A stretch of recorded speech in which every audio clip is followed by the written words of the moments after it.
Residential పాఠశాలలు, సంక్షేమ వసతి గృహాలు, పాఠశాలల్లో వంటగదులను శుభ్రంగా ఉంచాలని జిల్లా కలెక్టర్ ఇలా త్రిపాఠి ఆదేశించారు.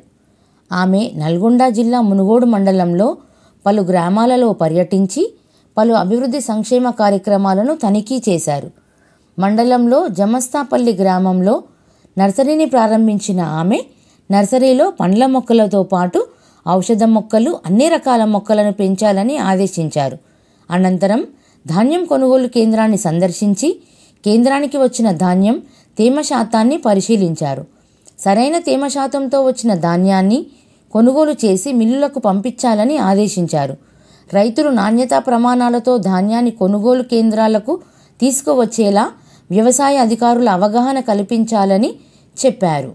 అనంతరం జిల్లా కలెక్టర్ మహాత్మా జ్యోతిబా ఫూలే బీసీ బాలికల రెసిడెన్షియల్ పాఠశాలను సందర్శించి వంటగదిని, డైనింగ్ హాల్ను, స్టోర్ రూమ్ను తనిఖీ చేశారు.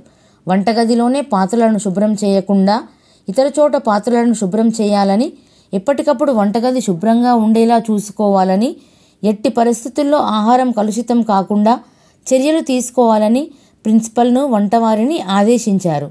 అనంతరం జిల్లా కలెక్టర్ మండల కేంద్రంలో నిర్వహిస్తున్న సమగ్ర కుటుంబ సర్వే డేటా ఎంట్రీ కేంద్రాన్ని తనిఖీ చేసి డేటా ఎంట్రీని పరిశీలించారు.